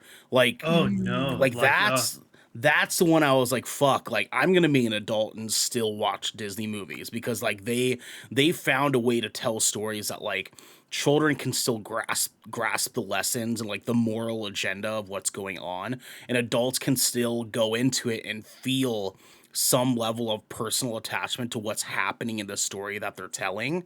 And how beautiful is that? You know what I mean? Like that we can watch like these movies that our entire lives growing up, like we thought were made for us as kids, and now they're sort of growing with us, where like we can still say they're still for us, you know. They found a way to still tell us these stories that we can fall in love with. Granted, I personally don't quite love a lot of the Disney Pixar movies that have come out of recent as much as I do some of the older ones personally. There I feel like there is a shift, but I'll get into that a little bit later. Garrick, what about you, dude? It's tough. I'm like, I go through like spurts. I feel like Disney Pixar for like me and like for Jesus, Jenesy. She's like, I'm so sorry. No, but like I've always had like this relationship where like my like personal relationship with like Disney Pixar like always been like peaks and valleys, where like there will be like an era of Pixar films where like that I absolutely love. Yes. And it was for me like the one that like first really comes to memory where like I really started to fall like love Disney Pixar was like Finding Nemo, Monsters Inc., like The Incredibles, like that era. And then like there was some other ones where like it started to get kind of picky, like they didn't quite hit. Like cars and or like planes. Like there were some like offshoots, but then there were some gems in that era, like Ratatouille. That was just, and Brave. I love Brave. And Very good movie. like Very good movie. And then again, like I loved Coco, but like Finding Dory didn't really do it for me. I thought Luca was like a super cute movie, but like it felt like it was just a super cute movie. But then there's like some other ones like Onward that just I cried. That shit tore me apart, man. That was a fucking rough experience. That was dude. rough. Like, and so like those ones like that just hit, like can just like unequivocally hit for anybody. Like Onward, Coco, Soul, Inside Out. Oh, Yeah. Soul. Yeah. Like all of those just super deep cut films. And like those are like always going to be the standouts, but like there was definitely I like the era of like informative emotional message Pixar over like just for the fun Pixar, like A Bug's Life and stuff. And like I like that, like there's more like, and this is going to sound kind of like worky to me, but like I like the social emotional like learning part, because like it's a tool that like anybody can use and still like grasp something from it that can be beneficial to like your life. That's fair. It's got like some sort of positive message, and like I don't know, I love that, like that's always been, and like Disney like and they've always had their issue. They've had like colossal issues with like representation, and like I like in the past, just like Jenesy said, I'm super grateful that they've really, really broken away from that, and they've done that mostly in part to like the fact that the employees of Disney now just they say shit, and it like and it makes change happen. Like I have absolutely loved, like Soul was so good. I loved Turning Red. Like I watched this by myself. Same. Retweet. Yeah. And like I was literally like laying in bed, and like I'm watching this, and like there's like 3 or 4 times where like I'm like tearing up. I'm just like, God damn it! Like, fuck you, Mom. Fuck you. But like it's just I've always loved Disney Pixar messages. I greatly appreciate the diversity and like the shift in direction that like the messages they're choosing to represent now are much more in the front. Like it's not, they don't need to be subtle about it anymore. Like you can still have a positive upfront message and it still be fun and light and entertaining. Very much so. Very much so. It's wild to think about, because it's like, think about this. The very first Disney movie to have ever come out was Snow White and the Seven Dwarfs in 1943. Yeah. And it's like, to think of how far we've come since then. Hundreds of Disney movies have technically come out, all just like in complete different like format, style, stories, like what have you. And it's like, in comparison, to think about it, it's like the amount of just absolute bops in comparison is actually kind of few and far between. Like there's way more like sure, like mid type Disney movies, and there are absolute bangers up until really we get into the 90s. So like for 50 years Disney was like doing like okay, and then something hit and they figured out a formula, like coming from, I don't know, I'd argue maybe The Lion King was really their first time that they were like, okay, like we can see what we do as far as animated storytelling. And then like somewhere in the 90s, I think Toy Story was like the big leap. I feel like, yeah, I think that's fair. Disney. The Toy Story was not Disney. that was Pixar, before. Oh Disney no, that's right. Yeah. That was before. You're right. Yeah, and so it's like what they really committed to that direction. And then I think the first Disney Pixar like AAA movie was A Bug's Life. 1998. I don't think so. No, I want to say they bought it in 2003. Well, A Bug's Life is listed as a Disney Pixar movie. Yeah, it does say Disney Pixar. So Disney bought Pixar on January 24th, 2006.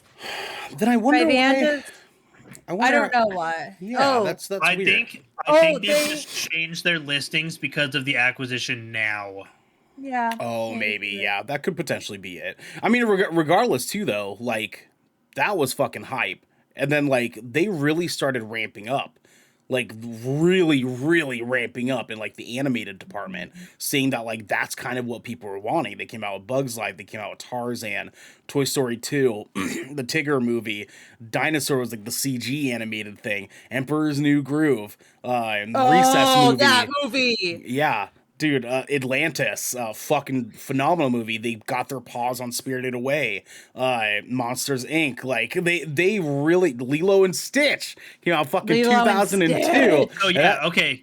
I did look it up, and I can confirm that Toy Story was in fact the first Disney Pixar collaboration animated film in 1995. Okay, so is when they Oh, started. So they so they used the collaborated, same okay. animators. Okay. Yep. Okay, Yeah, that was okay. their Makes first sense. collaborative effort.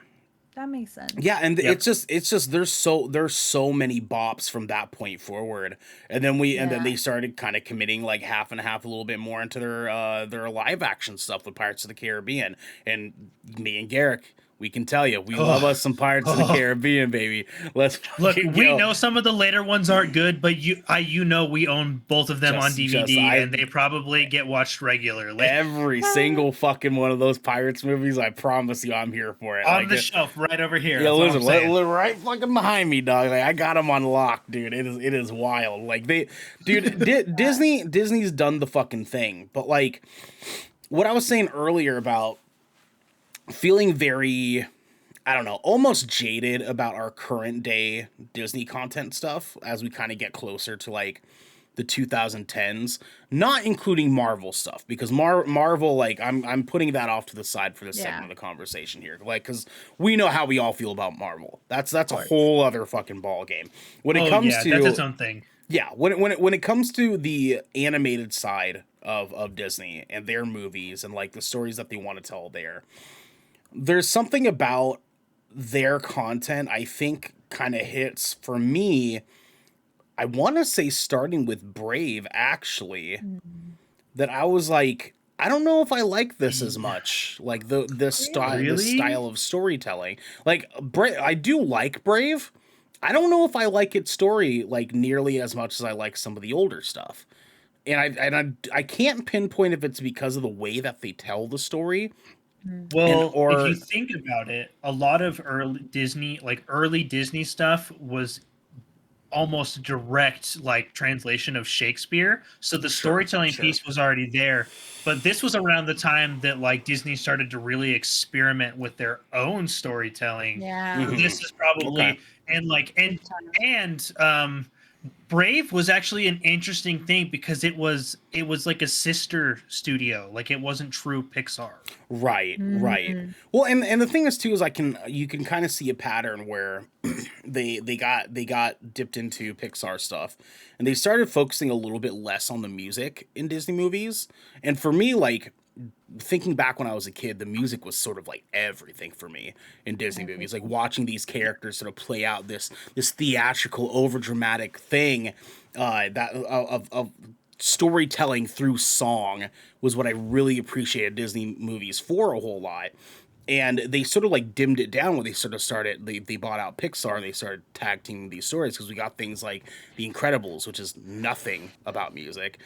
Bolt had nothing about music. Cars was nothing really about music. And the story is The Incredibles is a fucking good movie. And so and that was, a little bit further behind Cars. Brave. I do love Cars. And like only the first one. Just the first one. Yeah, only the first I one. do like the first one.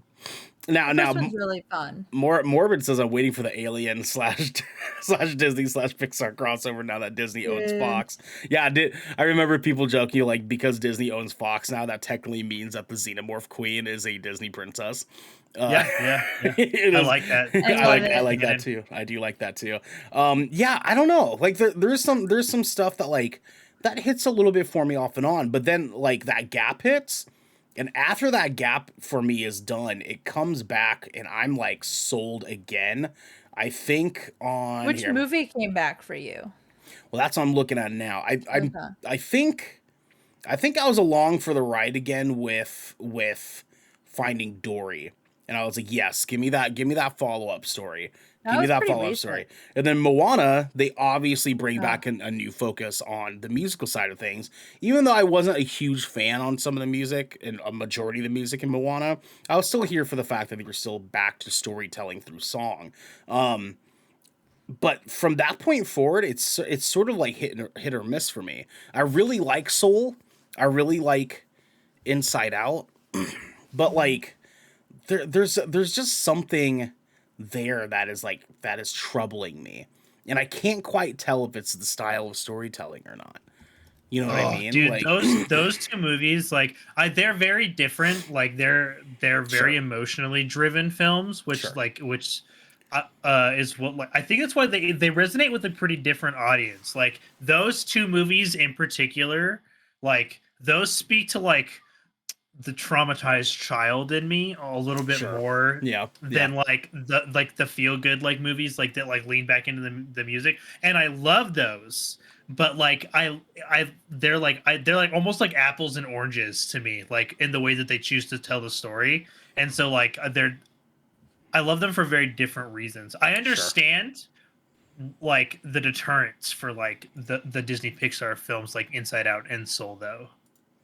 Why? Yeah. I don't know. It's like that the era of like Wall-E and The Incredibles and Ratatouille and Finding Nemo. Like that era is like peak Disney for me as far as like being in my like early teen years, like 13, 14, 15. Like those parts fucking hit. But when I got out of high school, there's this like era of Disney movies that I was like, okay, sure. You know, like Up is a very, very good story. That story is fucking heartbreaking. But everything after that is very picky choosy for me. Like Luca, I'm not that interested in Luca. I tried and I was like, sure, like this is okay, but like it's not peak Disney for me. Like there's something about it that just does not speak to me. Coco is phenomenal. Inside Out even kind of has like it's kind of like upper mid for me. You know what I mean? Like I don't know what it is. Like I almost feel more connected to the shorts that they've been doing than I am like a majority of their movies that come out.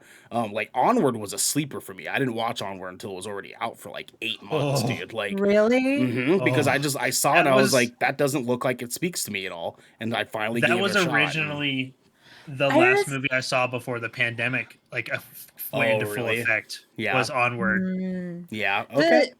The way I feel about like the newer movies in terms of like before I watch them is a lot like what you're describing right now, where I see the trailers. When I saw the trailer for Inside Out, I honestly didn't know what the fuck was happening. The only reason I watched it is because my little brother was, oh God, how old was he? He was pretty young. He was probably about 12-ish. Let's Sure. estimate 12-ish, maybe 11 when it came out. And so we went to the drive-in, and it was summer. It was a summer release. I was home for the summer from school, and we went and saw it at the drive-in. And I'm sitting there in the back of my mom's fucking SUV, bawling my eyes out because I'm like, my friendship is just crumbling.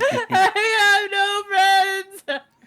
I'm like, it was just like emotional distress. But I had no inkling to watch that. Same with like Onward, Soul. I probably like I watched the trailer and I was like, okay, that actually looks interesting. But like Luca, like so many of them, it's like the trailers don't do it justice. The promo materials don't seem to do them justice. You really have to watch it and experience it. I also think something that stands out to me with the newer ones that for me it really changes right around Brave, I think, is when they start really targeting this overarching theme of like familial trauma and generational trauma. Yeah. Like filial piety is a very, very big like talking point that they have like nowadays, where it's like even Turning Red is very directly like speaking on like a dialogue around filial piety. And for anyone that doesn't know what that is, that's the concept of I was explaining this to Garrick and Devin, is honoring your elders in your family just for the sake of them being elders in your family. And that's a very, very big cultural thing in Asian cultures. Like you do everything your parents say strictly based on the fact that they're your parents, and there's no other regardless of how much of an asshole your parents being, you do it because they're your parent. And that's a really big talking point in Disney and Disney Pixar content right now. And I appreciate that, but I also feel like it's something that we've been doing for so long now that like I'm ready for them to adventure into other stuff, which is why I appreciate things like Onward and Soul that are a little bit less about those things. Big Hero 6 was like not necessarily about those things. It was more so about like figuring out your friends. And like Right. they do such a good job when they stray away from those stories, you know. You actually probably need to, so you have you watched Luca? Okay. Okay, Yeah, okay. just- So you have feel at like- least watched. Yeah, just wasn't I- my thing, you know. I feel like, and I was just about to talk about this too, so I find it funny that you asked about that. I feel like with Luca, for me, I loved Luca. I actually have a little Luca right here because we were cleaning and we found him. Oh, Yeah, but I love the message of childhood, like honoring your childhood friendships that like that represents. yeah, Right, but right. it also, I mean, for me, when I watched Luca, I saw a story of found family.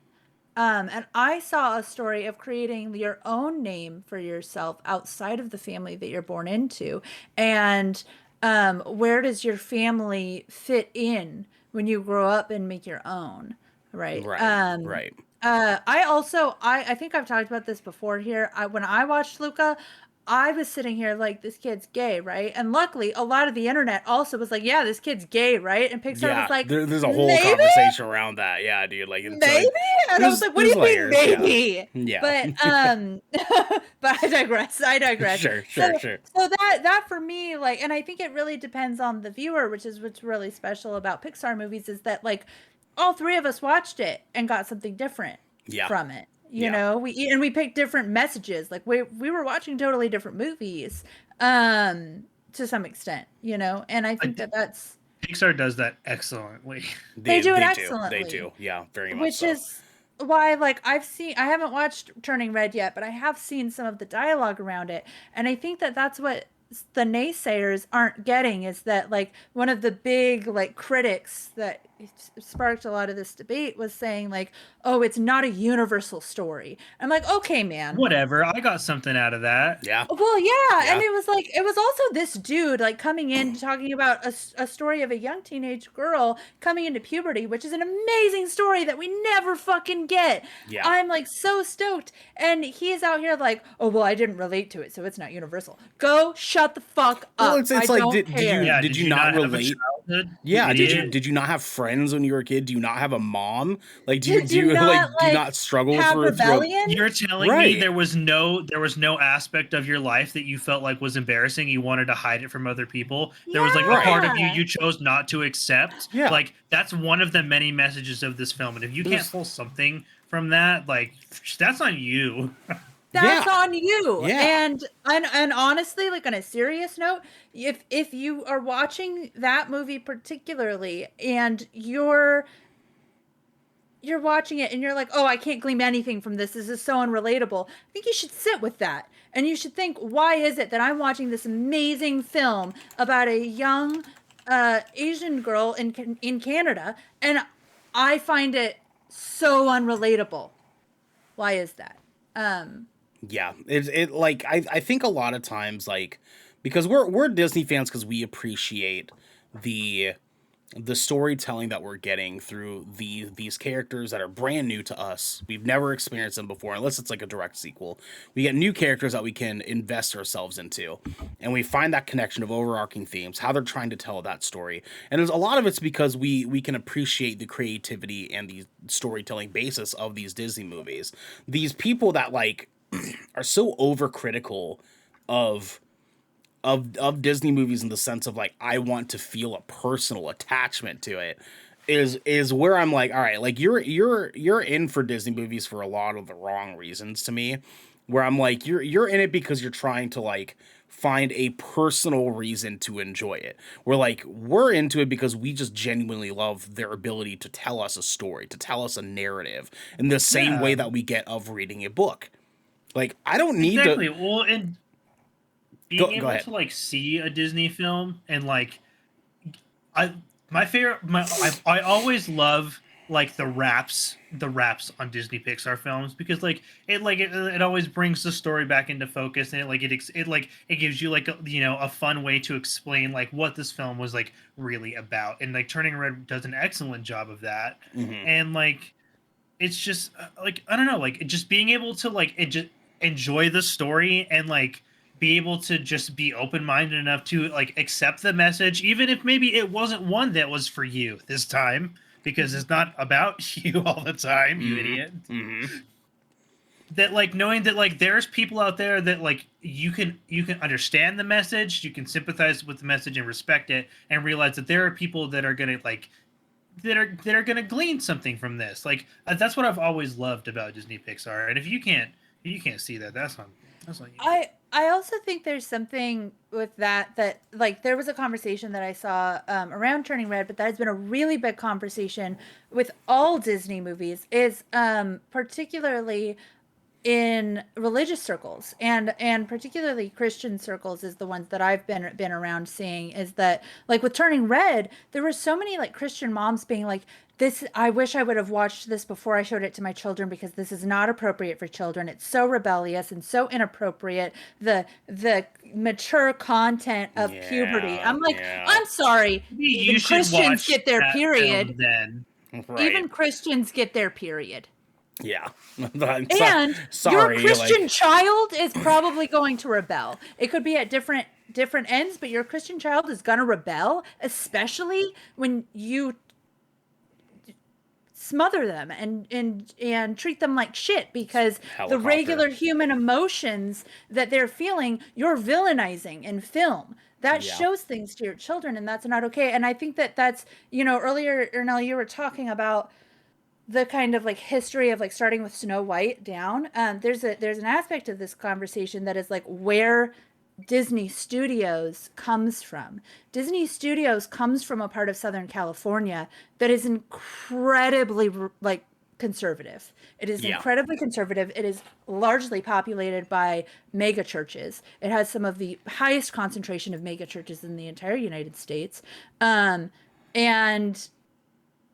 it is, I mean, it's quite the place. It's quite the place. In Anaheim, California, is where they started, and that also, it was started by Walt Disney, right? So there's a part of this that like the people who were originally like saw Disney as theirs were people who identified with heavy Christian values. That's a very big thing, and I think as Disney and as Pixar evolves, they're stepping out of that and they're stepping into a bigger conversation, and being like, we're about family values, and not Christian family values, which is a big pivot, I think. And especially there's a movie that I really wanted to like put on your radar today, which is something that's coming out on April 1st.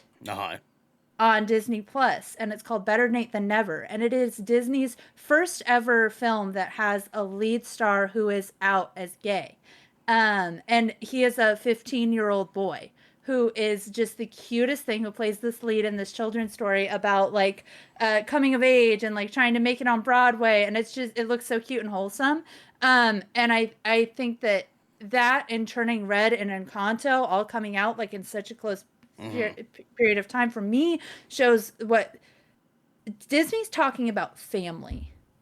They're talking about family values, and they're trying to talk about modern family values, and what different family values can look like, and how to keep that from being archaic anymore, right? Like, because there's a lot of dynamics to touch there. Before we end off things here too, I want to talk a little bit, just very briefly, about how over the course of the next year, we have very minimal animated Disney content rolling out. There is one called Strange World. That is bioed by the legendary Clades, are a family of explorers whose differences threaten to topple their latest and most crucial mission, which sounds interesting. I also want to point out the only person casted for that so far is Alan Tudyk. Stalker. The man who does... I'm pretty sure he's just on retainer at Disney at this point, right? I swear, dude, Pirate Steve is just out here doing every animal voice in every Disney movie now. It is fucking hilarious that this man went to Juilliard. Like, he went to Juilliard and he is now like every animal in every Disney movie ever, period, ever. It is fucking hilarious. Which is funny too, because I'm gonna look up this one. There is an untitled Disney animation movie called The Familiars. Is kind of like loosely the book that it's going to be based on.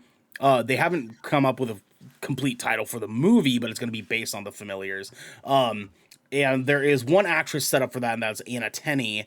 And I'm not sure exactly what else she's been in. Let me look here. She was the girl in Palmer, and she's been in Lucy. Okay, I can see that. All right, that's pretty cool. So there's two animated pieces of Disney content, because we have a slate of Marvel and Star Wars shit that's rolling out over the course of the next year. And I think that's going to be their big focus for the next year, on top of the live action remake stuff. So like we have Pinocchio, Peter Pan and Wendy. The Lightyear movie comes out. That's kind of like a cool take on some content that we've already gotten, or title that we've gotten already. Chip and Dale is coming back. We have a new live action thing called Sneakerella. Better Nate Than Never is coming out. There's lots of live action stuff that we're going to be getting here. The Little Mermaid remake, that's going to be fun. I'm so skeptical of like the live action remakes. I go see them all, but that shit's so hit or miss. Oh, they're doing a Snow White remake. They're kind of like ebbing and flowing and into this like sort of thing of like, oh, we know you guys still love animated Disney's content, but hey, let's talk about some of this live action stuff too. How do you make a live action Snow White that's not misogynistic? Oh, that's man. a question. Yeah, that is a question, and unfortunately, it's not a question we really have a lot of time to talk about.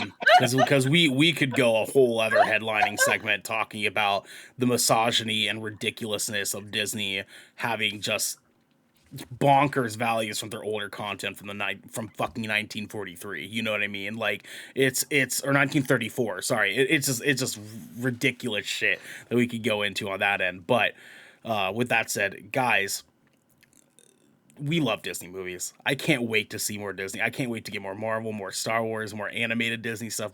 I'm fine with the idea of like checking out this Little Mermaid stuff. I want to check out Better Nate Than Never. I'm interested in this stuff. Like I think it's really fun, and I hope you guys at home love Disney content just as much as we do. Morbid said earlier, I resent those remarks. Did you not have friends? Did you not have a mom? Don't see me like that. You might not have had a mom, Morbid, but you do have our schedule for next week. We have on Tuesday. That was awful. So You're awful. So bad. We love you, Marvin. We love you, dog. Next Tuesday, we have another Good Kraken podcast. We're going to be talking about what's up with PlayStation Spartacus. So the little rant that we had earlier between me and Garrick is going to be me and Garrick and Devin here to rant with you guys about this PlayStation bullshit of them competing with Game Pass. Going to be doing that. Next Wednesday is going to be another Ocean Shrine story time. But this time, I'm doing some Destiny 2, baby. Let's fucking go. I'm going to be playing some Destiny 2 with you guys. It's going to be fun. Garrick, you were going to jump in. I saw you. You had a reaction. Oh, it's going to be like, oh, dude, yeah, dude. Like, he's got to make a stream for it because that's the only time he's going to get to play. It's the only time I'm going to be able to get to play, because for other reasons. Thursday, you guys did it during our charity stream last night. You guys have officially earned an absolutely wonderful little gift here. A live episode of The Shipwreck Show will be here 7 p.m. Pacific time right here at twitch.tv/GoodKraken Show, doing a live recording of The Shipwreck Show for you guys to come in and do that. It is a lot of fun. We hope you guys have a lot of fun with us. It's going to be ridiculous. It always is for Shipwreck.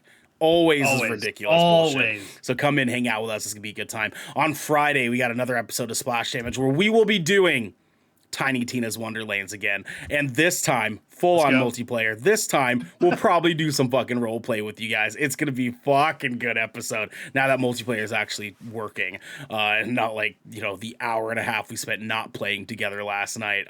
This will not be a train wreck, I promise you. Or it might be. Who knows? And then next Saturday, we have another Good Kraken podcast where we will be doing Morbius review. Oh boy. I know me and Jenesy are gonna be there for that. Just know that Ernell and Jenesy and Devin are all gonna hate it, and I'm gonna like it because I'm not gonna hate it. I'm not gonna hate it. Jenesy's not gonna hate it. Me.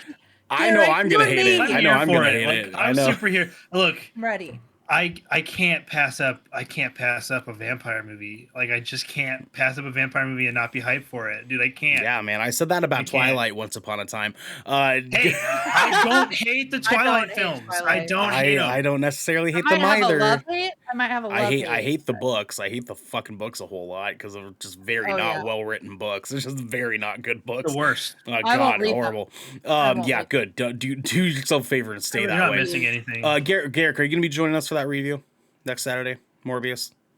I do believe so. Okay, sounds good. You let us know.